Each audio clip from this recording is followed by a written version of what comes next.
नमस्कार महाराष्ट्र. पुन्हा एकदा अनुदान वितरणाची प्रक्रिया जी आहे तर ती सुरू झालेली आहे आणि पोर्टलवरती मेसेज जो आहे तर तो आलेला आहे. आज सकाळी तुम्हाला आपण सांगितलं होतं त्याप्रमाणे माहिती जी आहे तर ती आपण घेऊन आलेलो आहोत. त्यामुळे जर आपल्यापैकी कोणी चॅनलवरती नवीन असेल तर चॅनलला सबस्क्राईब करायला विसरू नका. तर बघा, अत्यंत महत्त्वाची आणि उपयुक्त अशी माहिती आज आपण जाणून घेणार आहोत. आत्ताच जो आहे तर तो पोर्टलवरती काही वेळापूर्वी जो आहे तर तो शासनाने मेसेज जो आहे तर तो प्रसिद्ध केलेला आहे. तो मेसेज आपण थोडक्यात जाणून घेऊया. आपणास सूचित करण्यात येते की DBT प्रणालीवर दिनांक 26 मे 2026 रोजी दुपारी 2:30 पासून ते 26 मे 2026 रोजी संध्याकाळी 9 वाजेपर्यंत, म्हणजे आजच्या तारखेला 9 वाजेपर्यंत दिव्यांग लाभार्थ्यांचे वितरणाची प्रक्रिया चालू राहणार असून सदर पोर्टल जे आहे तर ते दरम्यान बंद राहणार, म्हणजे काम होणार नाही. ही प्रत्येक वेळेसची जी नोटीस आहे तर ती पुन्हा एकदा आपल्याला आलेली आहे. काय आहे आता अनुदान कुणाला मिळणार आहे हे आपण जाणून घेऊया. तर बघा, तुम्हाला सांगू इच्छितो, सर्वांसाठी खूप महत्त्वपूर्ण जी आहे तर ती ही माहिती आहे. सकाळी आपण बऱ्याच प्रश्नांची उत्तरे, हयातीचा दाखला याविषयीची माहिती तुम्हाला दिलेली होती, पण आता लवकरच आपल्यापुढे जे आहे तर ते अपडेट आलेली आहे. तर बघा, माहिती अशा प्रकारे आहे की आता उद्या आणि परवा जे आहे तर ते दिव्यांग लाभार्थ्यांना अनुदान वितरित केले जाणार आहे.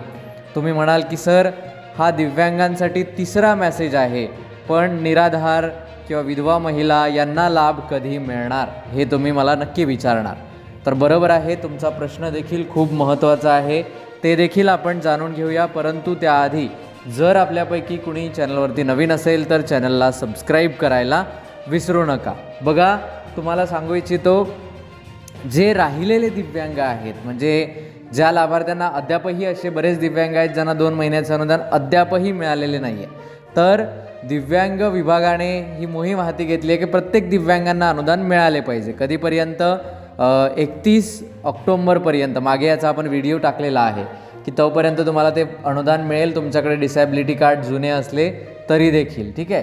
त्यामुळे दिव्यांगांना प्रत्येकाला अनुदान मिळावे या उद्देशाने त्या विभागाने हे काम सुरू केलेले आहे आणि त्यानुसार त्यांना अनुदान देण्याचे काम चालू आहे.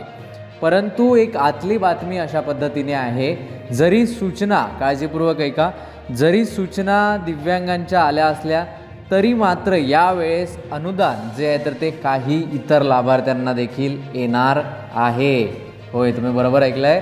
जरी त्यावरती नाव दिव्यांग लाभार्थ्यांचं आलेलं असलं तरी मात्र तुम्हाला जे अनुदान आहे तर इतर लाभार्थ्यांना देखील यावेळेस येणार आहे. ज्येष्ठ नागरिक, श्रावण बाळ योजनेचे, त्यानंतर विधवा महिला, आजारी, या सर्वांना, आता या सर्वांपैकी काही लोकांना अनुदान जे आहे तर ते आता येणार आहे. सर्वांनाच येणार आहे असं आपण अधिकृत इथे घोषित नाही करू शकत, परंतु अनुदान मात्र तुम्हाला देखील येणार आहे. काही दिव्यांगांना येणार आहे ज्यांचं राहिलेलं आहे, आणि इतर लाभार्थ्यांना देखील आता अनुदान येणार आहे.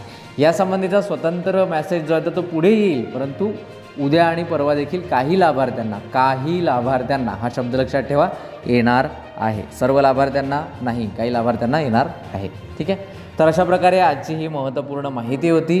जर तुम्हाला व्हिडिओ आवडला तर महाराष्ट्रातील सर्व लाभार्थ्यांपर्यंत ही माहिती पोहोचवायला विसरू नका. तुमच्या मनामध्ये काही प्रश्न किंवा शंका असतील तर ते देखील नक्की विचारा. त्या सर्व प्रश्नांची उत्तरे आपण लवकरच देण्याचा प्रयत्न करणार आहोत. चला तर भेटूया पुन्हा एकदा एका नवीन माहितीसह नवीन व्हिडिओमध्ये. तोपर्यंत नमस्कार, धन्यवाद.